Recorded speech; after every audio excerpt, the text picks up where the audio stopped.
So that's what you get. I was told not to. Okay, thank you all for being here, and I must say it is daunting indeed to stand up in front of this room and assume to tell you anything, but I'll try.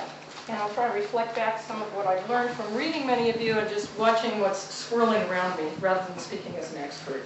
I'm not a Latin Americanist. I'm not an ist of it. Rick Schrader once introduced me at Rutgers as an Africanist, and I have to stand up in front of the room and say, I'm not an ist of any it. So I cannot purport to speak about or for all of Latin America with some great degree of authority, but as somebody who is sometimes a participant and sometimes an observer and cares deeply, I'll try to comment on some of the trends that I see there and some more general concepts that I think might be useful for us to think about this, really using as a platform the first chapter from Tania and Derek and Phil's book. Okay. So I guess, given what's already been said, I'm not going to go back to it. I think that, for me, the land grab is a little tricky because for some of us, we want to define it by scale, and we want to define it by speed, right? And it's this kind of the gold rush business going on.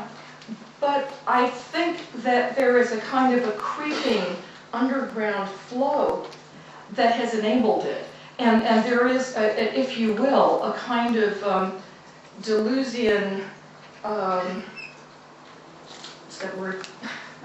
Rhizome. Just this kind of rhizomatic mat. You know, the stuff that makes the mushrooms come up from under the soil? The real thing, it's under the ground. The little thing that comes up that you eat, that's just a fruiting body.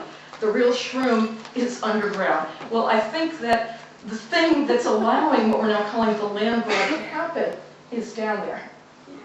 And it's way more complicated than we like to think it is. And we can't just name a few corporations and have it all sorted out. And we can't just map, although I think they're really crucial and important to look at, but we can't just map the 500,000 hectares at a shot purchases.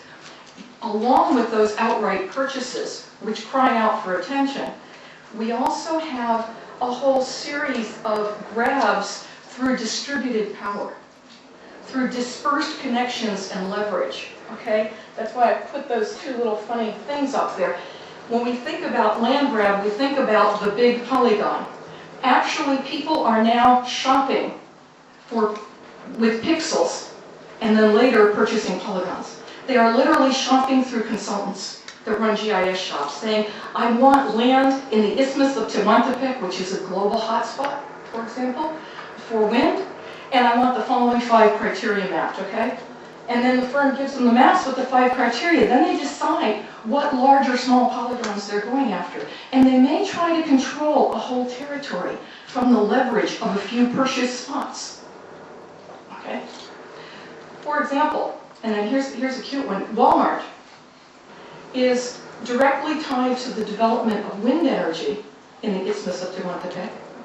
And they are going to have the exclusive on the energy from one of the major wind farms being developed on community land with community consent at a price lower than the national going rate now for electricity within the grid.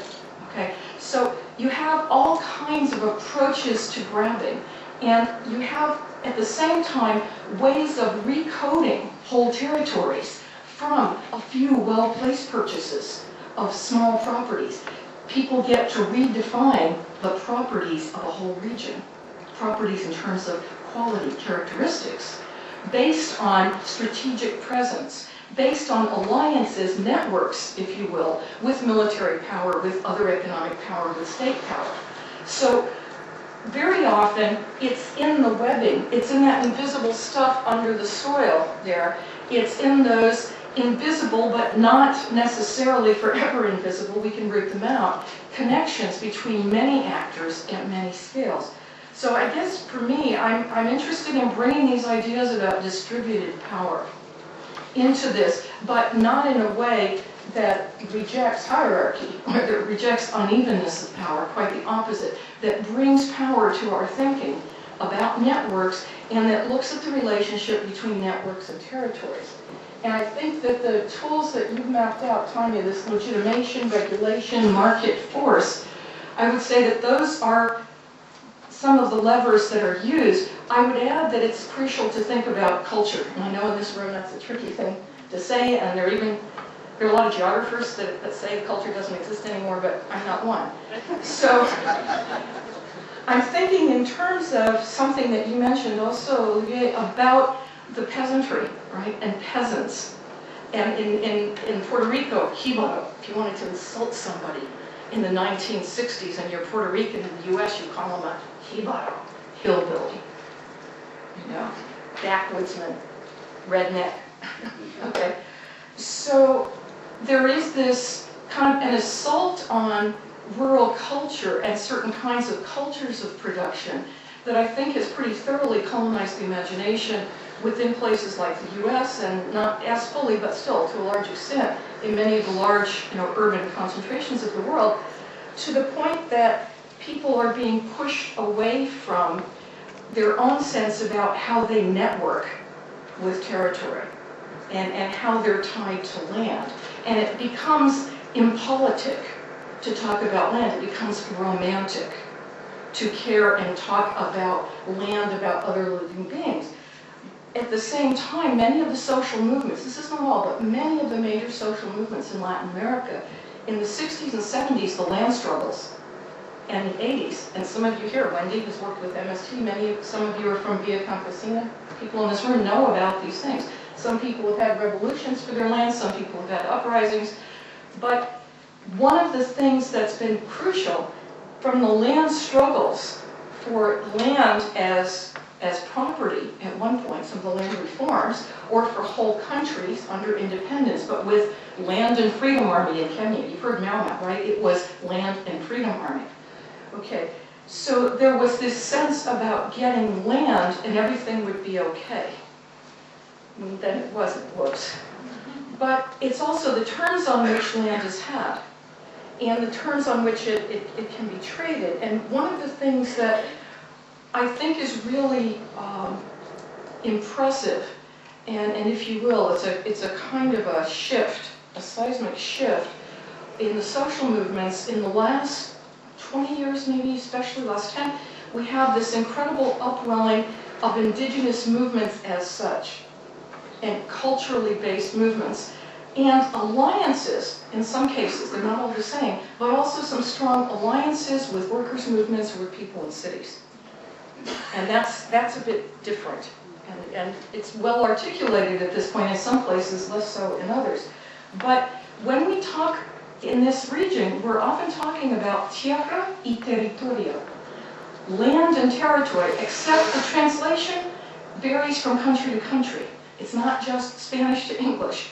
In some countries, tierra, what we would translate to land normally from the dictionary, can actually be earth, world. It's also land, a piece of land. Okay? So those are quite distinct, actually. And then there's territory, and that can also be translated in pretty different ways. Territory can be a fenced thing, or it can be the ground that allows you to live. Right? It's whatever your umbilical takes you to when your network goes to ground. Whether it's through a distributed network that looks like a pointillist painting, and you're grabbing stuff from all over the place, or whether it's a single polygon and you've got kind of a taproot in it. Either way, all networks go to ground. And sometimes people are talking about that when they say territory and not the mapped perimeter. Okay. And sometimes it's a series of relationships, a bit like the commons, institutions of the commons, right? And it's about a negotiated set of arrangements to be able to be in a place, to be in a certain way in a series of places or a single place. So those kinds of things are also up for grabs. And I think that the attack on those, as you mentioned, Sam, labor is all tied in there with land. It's not operating by itself, right? People that are leaving the land to go work in the United States are coming back to Oaxaca to find, oh my God, they're after my land. And people who are leaving Ecuador to go to New York City and sell sweaters or work in a factory, they're finding that their land at home may not be as secure as they had hoped. the people who negotiated with the Mexican government to actually run their forests, to get the concessions for forest land in Oaxaca in the 80s, are now being threatened with having that taken away. And they're having to say, we will fight in order to hold their forest. Why? Because so many people have moved away.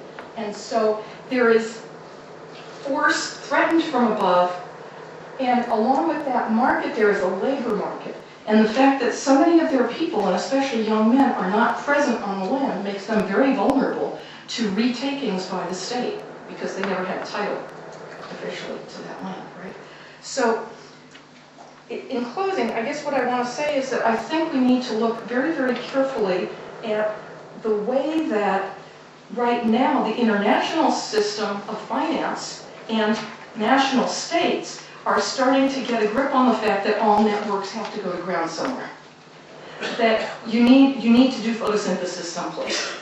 All flesh is grass, as the prophet Isaiah once said. So, I don't come from a biblical tradition, by the way, I just like the sound of that. But what's really crucial about that is I think we're seeing two things. One, you have some states or groupings of people saying, okay, we all need to go to ground, we need to get our hands on some land. Sometimes it's specific land with specific characteristics, and portfolios are being advertised as we speak. Our portfolio has 30% land near good water, 40% land good for biofuels, and I don't know what they do with the rest. There are portfolios out there right now being advertised that way. You can invest in them. Your pension plans may be invested in them. Okay. Then you have the other side, and they're saying we have to go to ground. Why though? Just to invest because it's hot and we jump on it like the scramble, like we were talking about last night. And at the same time, it could be we're Saudi Arabia or we're Qatar. We need space where sun falls, but there's a little more soil than the stuff we've got. And we can bring water to it, we can bring fossil fuel to it, we can make it hydroponic almost. We've got the goods to bring to it, but we need a place to grow our own food. The flip side is we need something to invest in. We want to get the jump on this. So I think that you've got both going on. You've got the casino, and you've got the, oh my gosh, we better go back to ground and secure our own food supply. And the rural people who already live in these places are then subject to both of these forces. And these two forces, I don't think, are compatible either. I think those large state grabs that really want to go to ground are quite distinct.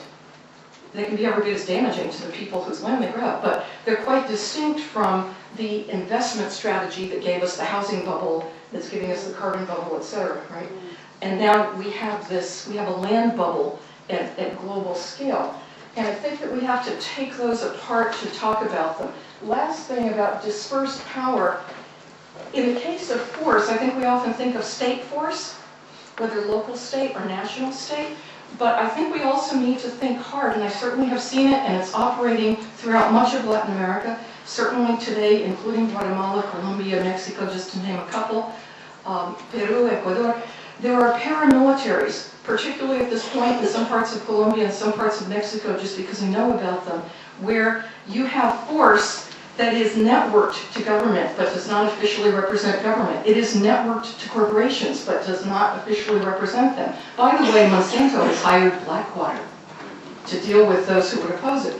So, you have these networked forces and you have the paramilitary next door.